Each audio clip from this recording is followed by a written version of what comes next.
merci mes frères et sœurs. Bozota langai na biskan subozali ba nanzambe za na Afrique, za na Europe, za na Amérique, na Océanie, Méditerranée. Naza na porte ya bandako na bino pe na mitema na bino parce que bozola na une émission moko en direct na Kinshasa. Précisément naza na kati ya église Mefa. Donc orateur aote ya bino awa abengami na le révérend apôtre Albert Malombe na salier bana na nzambe nyonso ba yebingai ya Mefa ba église nyonso ba homme de Dieu ba ko s'intéresser na enseignement de lui ko partager na bino pendant 30 minutes.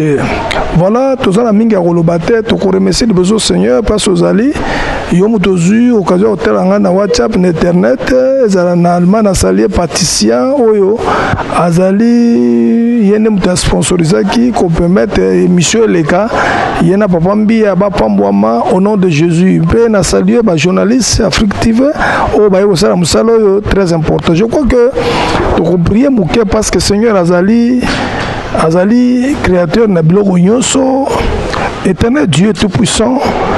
Nazo kota na batako wa batu na monde entier na nzela ya télévision oyo bato kotala ngana ba moyen ebele bon baza maladie baza na ba problème ba déception ba échec baza l'exhorter au nom de Jésus, amen.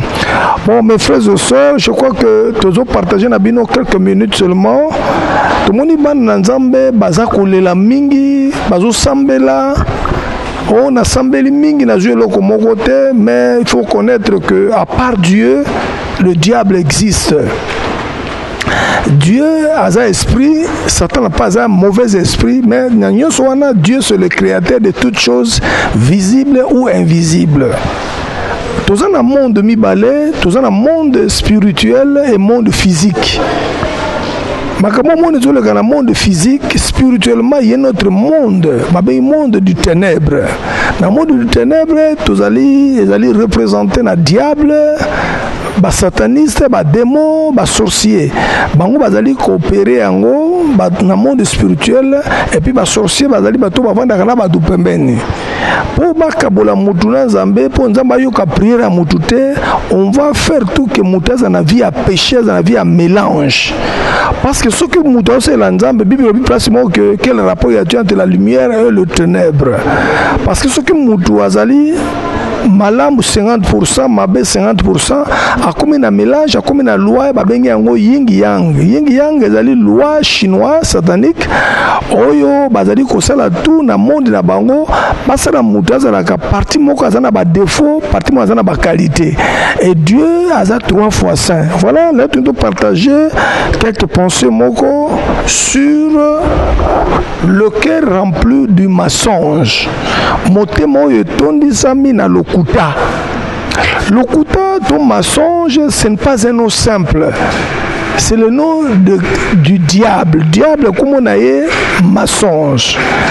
Pour ce diable, à Kabola Moutuna Zambe, à cause de l'identité naïe. Ataza pasteur, atazali mwana nzambe, ba utiliser arme wa bengi mensonge l'identité du diable. On peut vérifier dans le livre il y a Jean 8 chapitre 44, chapitre 8 verset 44. Tu veux parler sur le cœur rempli du mensonge. Motemo etonzami na lokuta. Na kolakisa bino lokuta ezali évangélisation munene oyo diable azosala pour récupérer bato bakota na enfer. Ce qui mutu azolo ba vérité et identité à ciel.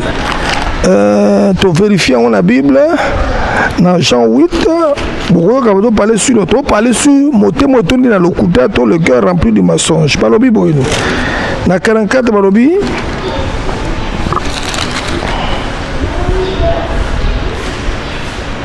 vous avez pour peur le diable et vous voulez accomplir les désirs de votre père.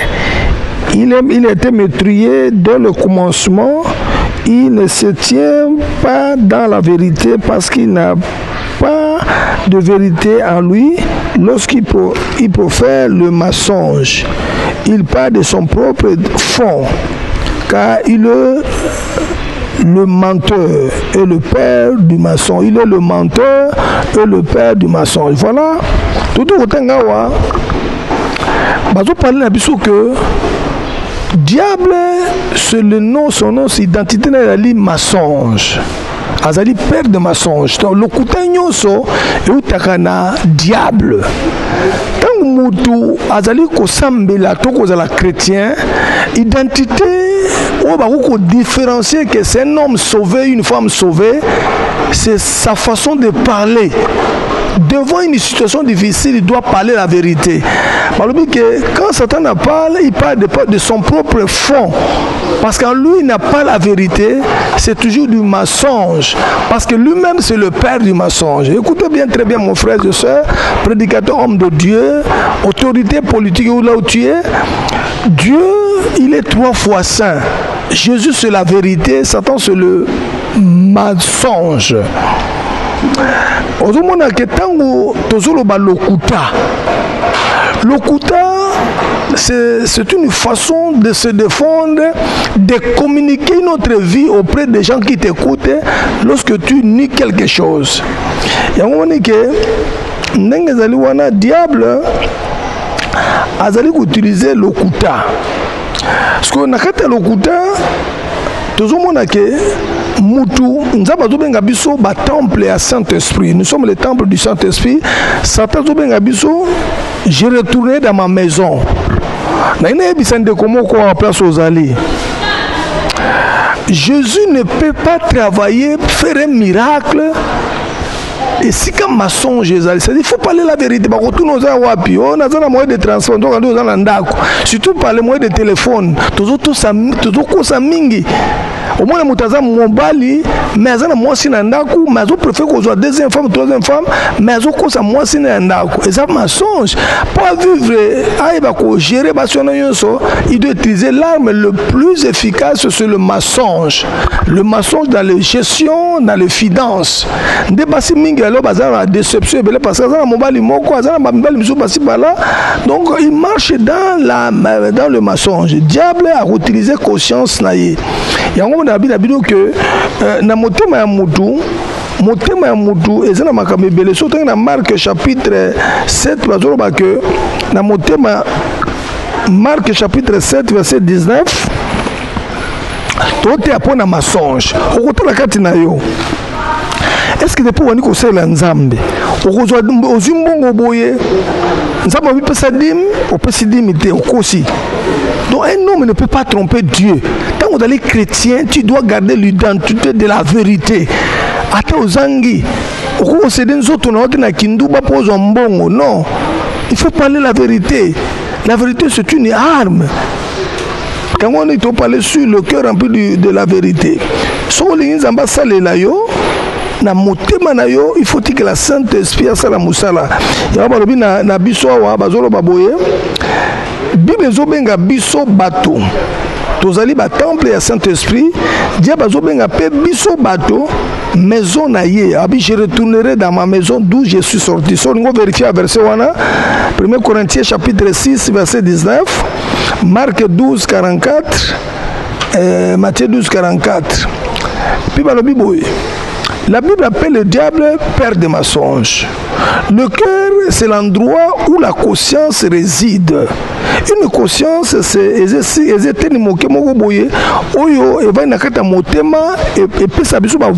audible. Sala boy, sala maman zawapi nazana boy. On peut dire témoignage moko. C'est un bisu moko après témoignage mo le biboye mukomuso ke koluka musala. Ba pese bazu musala ba meme ba bengi ke ko zo musala quelque part ke na bandal. Tant que na bandal muto amaki na coopération musala wana aibisi abiki non pour ba pese bisu ticket moyen de transfert il faut ko ça ke yo vana kana selembao. Ndone taki wa kwa na musala tu vana na ba selembao ba ba selembao côté ni après ça adresse wana kinsele. Quand après ça adresse wana ndone ba kolo adresse wana numéro 5 de place ke ko musala le pont na ba na selembao ba mo ko c'est parce que le pont ko peut na venir kinsele wana le pont na besoin numéro ya ngoyo. Balamo apede ki musala na ya partir mensonge. Il fallait parler la vérité. J'ai un autre témoignage. Passé na moko boy a zo ki fiancé na quelque part na barumu mais baboyana mais si à quel côté la moi si na barumbu moi ça sera qui m'a bête mais moi ça sera qui à quelque part à comment ben moi tu vas pas na ndako oboza ndako mais ngaza ndako ta moi c'est mbangu mo bala soupçonner ma bête à mon que à kosaki le mensonge ne paye pas mon frère et sœur. Quand vous allez chrétien, vous allez chrétienne, parce que vous allez, quand vous demandez Jésus-Christ, tu es la lumière du monde. Ce que vous devez respecter, vous allez le qu'on a bango mon côté na vie na yo. Le kuta est belé. Ba te belé pour pas reçu na vie, pas reçu na vie. C'est-à-dire qu'on crée un mensonge. Mensonge, c'est une âme de destruction. Ils ont détruit âme esprit na yo, peut destiné na yo. Dans ce épisode, on a dit aux alouana, on a dit mibali mitane, mais on a mobile moko. Et ça mensonge. Il faut se dire, la vie c'est une personnalité. Si on a tu dois se discipliner. On a hôtel lokuta, on a mobile, on a salaire boy, mais c'est moi sinon vérité. Mais aux autres, non, il faut la vérité. La Bible dit que nous n'avons pas la puissance contre la vérité, nous n'avons que la vérité. La vérité, c'est Esavi Mounen. Et on va parler sous dans Marc chapitre 7.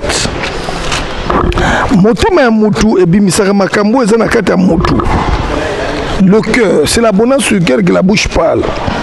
Dans 19, on car cela n'entre pas dans son cœur, mais dans son ventre.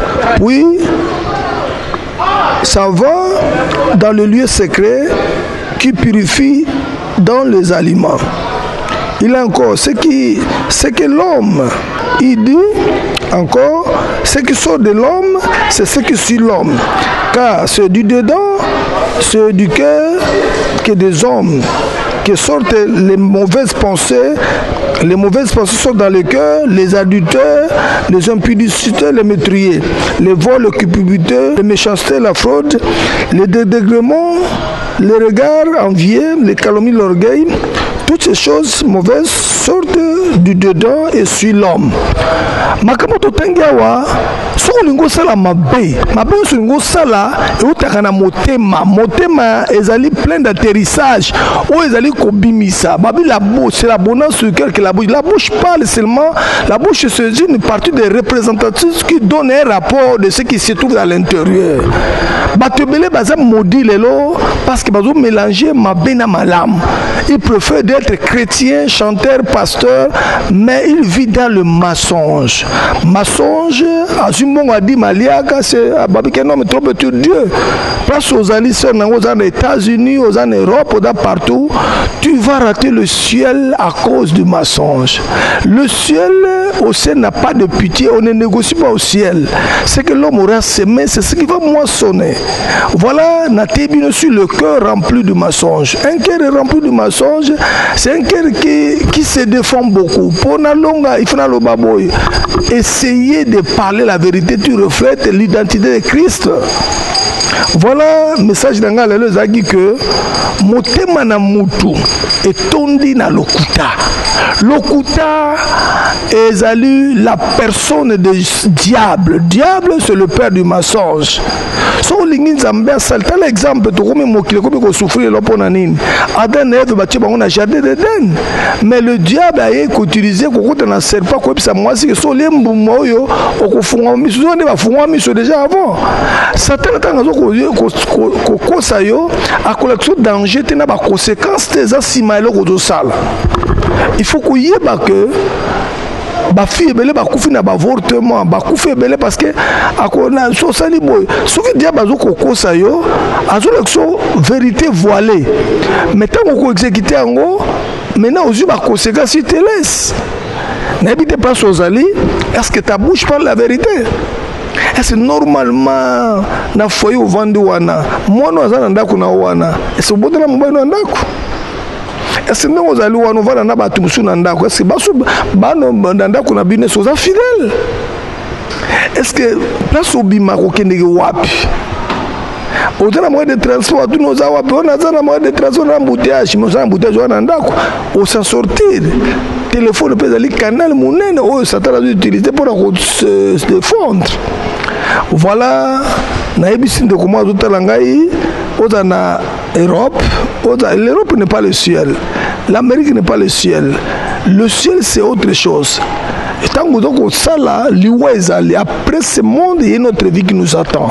Il faut qu'on se prépare. Un mensonge, un menteur ne retirera pas le royaume des cieux. Voilà ce que je passe aux alliés. Matthieu touché yo. Chez Nabisu Angoana. Ce que je vis, c'est la Ranzambe. Je vis un mélange. Jésus-Christ aime beaucoup. Il était mort sur la croix pour vous. Amemaki masumu na biso. Voilà, nazo signaler ndeko moko azali ao. Ozana ze molingo longola.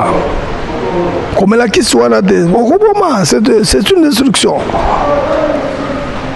Ozana mobali na ozana mobali musu pembeni, ça mensonge. Tu n'as pas la vérité. Parce que dans le monde de Satan, balingi tous un mélange. Bien à mal et sangana. Nde babenga on a loi chinoise satanique, ezali loi ya yin yang. Yin signifie bien, yang signifie mal. Bakulinga pas mutu yo sur la mokana na ba qualité na ba défaut. Mais tant que ça te fait pas na mutu, akulunga toi détruire semence ya ba défaut, okuma perfectionner. Tika le couteau ezana mbebuna yo lis-moi au nom de Jésus. Tika semence yo tourne na motema na yo et lis-moi au nom de Jésus. Tika matu na yo elonga ba kotonyo so ko salir yo. Olinga tolia malamu te. Tu aimes toujours marcher avec les gens qui sont des menteurs et menteuses. Voilà, je ne sais pas. Na salué batunyo sur la émission na biso na TV Afrique. Ndengo tola nanga awa wa tebino ezali le révérend apôtre Albert Malombe ezali représentant au visionnaire l'église Mefana salé bana Mefanyo sombote pe ba on soit hôtel de d'Afrique partout que ce que ezali na lokuta tu n'hériteras pas le royaume de cieux. Le ciel n'est pas pour les gens qui sont des menteurs. Et ça va tout la vérité. Voilà, salut Batunyos. Merci.